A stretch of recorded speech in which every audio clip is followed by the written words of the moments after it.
ದಾವಣಗೆರೆ ಕ್ಷೇತ್ರದಲ್ಲಿ by election ಆಯ್ತಲ್ಲ, Muslim ನಾಯಕರಲ್ಲಿ ಕಚ್ಚಾಟ. ಈಗ ನಜೀರ್ ಅಹಮದನ್ನು ರಾಜೀನಾಮೆ ಕೊಡಪ್ಪ ಅಂದಿದ್ರಂತೆ, ಕೊಡಲಿಲ್ಲವಂತೆ. ಹಾಗಾಗಿ ಸುರ್ಜೇವಾಲಾ ಎಂಬ ಹೈಕಮಾಂಡ್ ದೂತರ ಆದೇಶದ ಮೇರೆಗೆ ಅವ್ರನ್ನ ವಜಾ ಮಾಡಿದ್ದಾರೆ.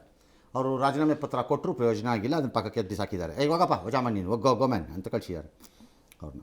ಅವ್ರು ಯಾರೋ ಮೊನ್ನೆ ಇನ್ಯಾರೋ ಜಬ್ಬಾರ್ ಯಾರೊಬ್ಬರು ಕೊಟ್ಟಿದ್ರು. ಸೊ ಈಗ ಜಮೀರ್ನು ಕರೆಸಿ ಸಿದ್ದರಾಮಯ್ಯನವರು ಮಾತಾಡಿದಾರಂತೆ. ಜಮೀರನ್ನ ನಾನು ಕೇಳಿದ್ನಲ್ಲ, ಹೌದು ಕೇಳಿದೆ, ಮುಸ್ಲಿಮ್ರಿಗೆ ಓಟ್ ಸೀಟ್ ಕೊಡೋದು ಕೇಳಿದ್ದೀನಿ ಸುರ್ಜೇವಾಲಾ ಮುಂದೆ. ನನ್ನನ್ನು ಕೇರಳಾಗ ಹಾಕಿದ್ರು, ಡ್ಯೂಟಿಗೆ ಅಲ್ಲೋದೆ, ಮುಚ್ಚುಮರೆ ಮಾಡಿಲ್ಲ, ಓಪನ್ ಆಗಿ ಕೇಳಿದ್ದೀನಿ. ನಾನೇನು ತಪ್ಪು ಮಾಡಿದ್ದೀನಿ? ದಾವಣಗೆರೆ ಒಂದಿನ ಬಂದು ಹೋಗು ಅಂದರು, ಬಂದು ಹೋಗಿದ್ದೀನಿ ಅಷ್ಟೇ. ನಾನೇನು ತಪ್ಪು ಮಾಡಿದ್ದೀನಿ? ಅದರಲ್ಲಿ ಇದೇನಿದೆ, ಏನು ಪಕ್ಷ ವಿರೋಧಿ ಏನಿದೆ ಅದರಲ್ಲಿ? ಕೇರಳ ಕಳಿಸಿಲ್ವಾ ನೀವು? ಅಲ್ಲಿಗೆ ಹೋಗಿದ್ನಲ್ಲ, ಸ್ಟಾರ್ ಕ್ಯಾಂಪೇನರ್ ಅವ್ರದ್ದು ವಾದ. ಇನ್ನು ಡಿ ಕೆ ಶಿ ಪಕ್ಷದಲ್ಲಿ ಶಿಸ್ತು ಮುಖ್ಯ. D K she can't pick and choose. ಶಿಸ್ತು ಮುಖ್ಯ ಅನ್ನೋದಕ್ಕೆ ಶಿಸ್ತು ಎಲ್ಲರಲ್ಲೂ ಇರಬೇಕಾಗತ್ತೆ, ಸೆಲೆಕ್ಟಿವ್ ಆಗಬಾರ್ದು. ಬರೀ ಸೆಲೆಕ್ಟಿವ್ಲಿ ಮಾಡೋಕ್ಕಾಗಲ್ಲ. ನೋಡೋಣ ಯಾರ್ಯಾರು ಏನು ಮಾಡ್ತಾರೋ ಏನೋ ಕತೆ. ಇಲ್ಲ, ಜಬ್ಬಾರ್ ಅವರು ರಾಜೀನಾಮೆ ಕೊಟ್ಟಿರೋದು ಯಾವನ್ನ ನಾನು ಇರಲಿಲ್ಲ. ನಾನು ನಸೀರ್ ಅವ್ರಿಗೆ ಇನ್ನೂ ತೆಗಿತೀನಿ, ಡ್ರಾಪ್ ಮಾಡ್ತೀನಿ, ಗೊತ್ತಿಲ್ಲ, ನಾನು ಕೇಳಿ ನೋಡ್ತೀನಿ, ನನಗೆ ಗೊತ್ತಿಲ್ಲ. ಅದು ಅಲ್ಲೇ ಮುಸಲ್ಮಾನ್ ಅಸಮಾಧಾನ ಇದ್ದಿದ್ದು ನಿಜ. ಸರಿ ಹೋಗಿದ್ದಾರೆ. ನಾನೊಬ್ಬ ಸಾಮಾನ್ಯ ಕಾರ್ಯಕರ್ತ, ನಾನು ಜನಗಳು ಮಧ್ಯದಲ್ಲಿ ಇರೋನು. ನಾನು ಯಾವತ್ತೂ ಲೀಡರ್ ಆಗಿ ಕೊಟ್ಟಿಲ್ಲ. ನಾನು ಓಪನ್ ಸಭೆಯಲ್ಲಿ ಹೇಳಿದ್ದೀನಿ, ಯಾರಿಗಾನ ಟಿಕೆಟ್ ಕೊಡಿ, ನಾನು ಗೆಲ್ಸ್ಕೊಂಡು ಬಂದಿಲ್ಲ ಅಂದರೆ ಮಂತ್ರಿ ಸ್ಥಾನದಿಂದ ರಾಜೀನಾಮೆ ಕೊಡ್ತೀನಿ ಅಂತ ಹೇಳಿದ್ದೆ. ನಾನು ಸ್ಟಾರ್ ಕ್ಯಾಂಪೇನರ್ ಆಗಿಬಿಟ್ಟು ಕೇರಳಕ್ಕೆ ಜವಾಬ್ದಾರಿ ಹಾಕಿದ್ರು. 5ನೇ ತಾರೀಕು ಹೋಗ್ಬೇಕಂತ ಹೋದೆ ನಾನು ದಾವಣಗೆರೆಯಲ್ಲಿ.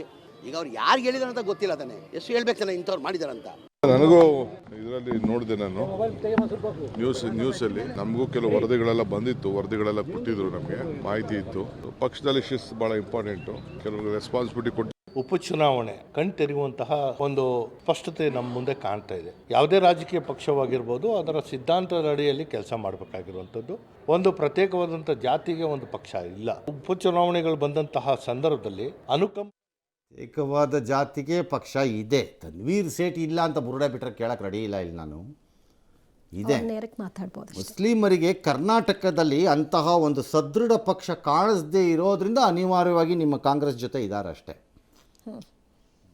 ಯಾಕೆ ಹೈದರಾಬಾದಲ್ಲಿ ಕಾಂಗ್ರೆಸ್ಗೆ ಹಾಕಲ್ಲ ಓಟನ್ನು? ಯಾಕ್ರಿ ಹಾಕಲ್ಲ ಹೇಳ್ರಪ್ಪ? ಬುರುಡೆದಾಸರ ಎಲ್ಲ ಬಿಡ್ತಿರಲ್ಲ ರೈಲನ್ನು ಬಂದು ನನ್ನ ಹತ್ರ, ಯಾಕ್ರಪ್ಪ ಹಾಕಲ್ಲ? ಯಾಕಪ್ಪ ಆಲ್ ಇಂಡಿಯಾ ಇದು ಮಜ್ಲಿಸ್ ಇದಕ್ಕೆ ಹಾಕ್ತಾರೆ ಓವೈಸಿಗೆ? ಆಯ್ಕೆ ಸಿಗಬೇಕು, ಯಾಕೆ ಹಾಕಲ್ಲ? ಬಿಹಾರದಲ್ಲಿ ಪ್ರಿಡಾಮಿನೆಂಟ್ಲಿ ಮುಸ್ಲಿಂ ಕಾನ್ಸ್ಟಿಟ್ಯೂನ್ಸಿನ ಟಿಕೆಟ್ ತೊಗೊಂಡಿದ್ರಲ್ಲ ಮೊನ್ನೆ RJD ಇಂದ, ಯಾಕಪ್ಪ ಸೋತ್ರಿ? ಅಲ್ಲಿ ಯಾರು ಕೊಟ್ಟಿದ್ದು? ಜಮ್ಮು ಕಾಶ್ಮೀರದಲ್ಲಿ ದೀರ್ಘಕಾಲ ಅಧಿಕಾರ ಹಿಡ್ಕೊಂಡು ಜೊತೆಲೇ ಓಡಾಡ್ತಿದ್ರಲ್ಲಪ್ಪ, ಯಾಕಪ್ಪ ಕಳ್ಕೊಂಡ್ರಿ ಎಲ್ಲ? ಹಂಗಲ್ಲ ಅದು. ಕಾಂಗ್ರೆಸ್ ಡಸ್ ನಾಟ್ ರಿಯಲೈಸ್ ಆ ಡೈನಮಿಕ್ಸ್ ಏನಾಗ್ತಿದೆ ಅನ್ನೋದು. ನಿಜ, ಪಾರಂಪರಾಗತವಾಗಿ ಕಾಂಗ್ರೆಸ್ಸು ಪರವಾಗಿ ಮುಸ್ಲಿಮರು ಇರೋದು, ಇದ್ದಾರೆ ಮತ್ತು ಇರುತ್ತಾರೆ. ಎಲ್ಲಿಯವರೆಗೆ ಅಂದರೆ ಅವರ ಸ್ವಂತ ಶಕ್ತಿ ವೃದ್ಧಿಸುವವರೆಗೆ. ಆಮೇಲೆ ಫುಟ್ಬಾಲ್ ಒದ್ದಂಗೆ ಒದಿಸ್ಕೊತಾರೆ ಕಾಂಗ್ರೆಸ್ನವರು. ಇದು ನಾಳೆನೇ ಆಗ್ಬಿಡುತ್ತಾ? ಇಲ್ಲದೆ ಇರ್ಬೋದು, 10 ವರ್ಷ ಆಗ್ಬೋದು. ನಾಳಿದ್ದೇ ಆಗ್ಬಿಡುತ್ತಾ? ಇಲ್ಲ, 15 ವರ್ಷ ಆಗ್ಬೋದು, ನಂಗೆ ಗೊತ್ತಿಲ್ಲ. It will happen. ಮತ್ತು ಈ ದಾವಣಗೆರೆಯ ಸಮಸ್ಯೆ ಏನು ಬಂದಿದೆ ಈಗ ನಿಮಗೆ, ಇದು ರಾಜ್ಯದ ಒಂದು 6-7 ಕ್ಷೇತ್ರದಲ್ಲಿ ಇದೇ ಸಮಸ್ಯೆ ಉದ್ಭವ ಆಗುವ ಸರ್ವಸಾಧ್ಯತೆ ಇದೆ if delimitation gets changed. Take for example A simple constituency like DJ ಹಳ್ಳಿ ಇದೆಯಲ್ಲ, ಅಲ್ಲೊಂದು ಅದೇ ಶ್ರೀನಿವಾಸ ಮೂರ್ತಿ, ಅದೊಂದು ಇದೆಯಲ್ಲ ಶ್ರೀನಿವಾಸ ಮೂರ್ತಿ, ಅದೇ ಹೌದು. ಸೊ ಮೊನ್ನೆ ಕೊಡಲಿಲ್ವಲ್ಲ ಟಿಕೆಟನ್ನು, ಅದೇ ಪೊಲೀಸ್ ಸ್ಟೇಷನ್ ಬೆಂಕಿ ಹಾಕಿದ ಕ್ಷೇತ್ರ. ಹೌದು. ಅಲ್ಲಿ ಪ್ರಿಡಾಮಿನೆಂಟ್ಲಿ ಮುಸ್ಲಿಂ ಓಟ್ ಇದೆ, but because it is SC reserved ಸುಮ್ಮನಿದ್ದಾರೆ ಅಷ್ಟೇ. ಜಸ್ಟ್ ಇಮ್ಯಾಜಿನ್ ಆ ಡಿಲಿಮಿಟೇಷನ್ ಚೇಂಜ್ ಆಯಿತು ಅಂತ ಇಟ್ಕೊಳ್ಳಿ, ಅಪ್ಪಿ ಅದು ಜನರಲ್ಲಿಗೆ ಬಂತು ಅಂತ ಇಟ್ಕೊಳ್ಳಿ.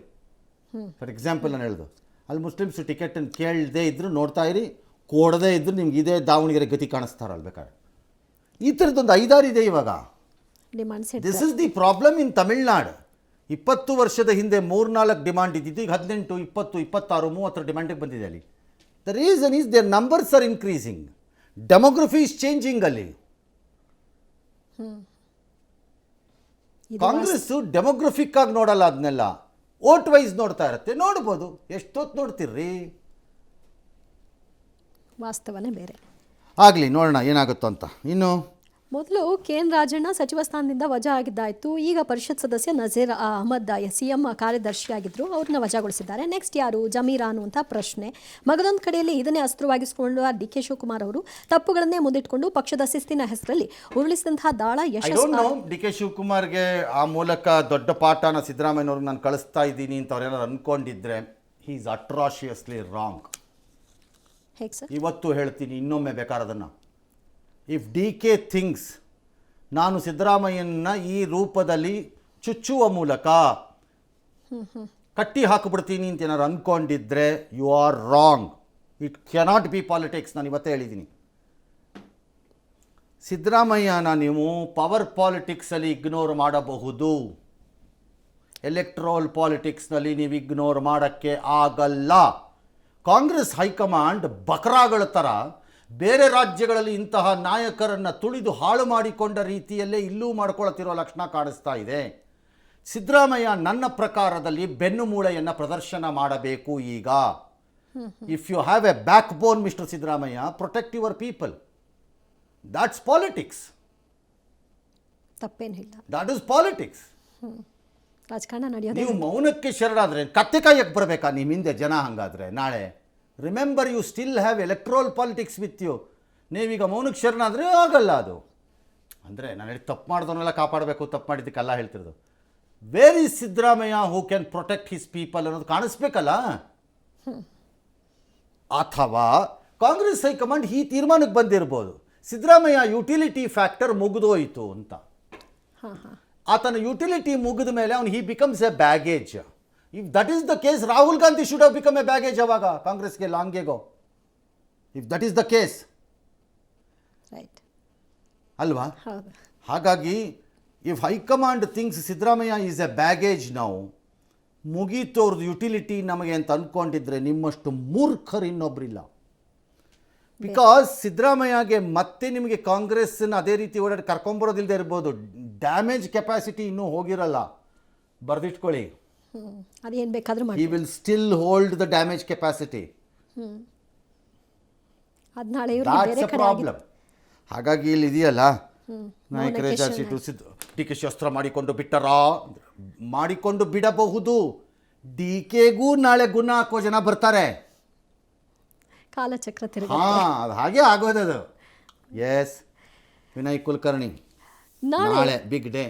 ಅವ್ರದ್ದೊಂದು ತೀರ್ಪು ಬರಬೇಕು. ಅದೇ ಪೋಸ್ಟ್ಪೋನ್ ಆಗಿತ್ತಲ್ಲ, ನಾಳೆ ಕೊಡ್ತಾರೆ.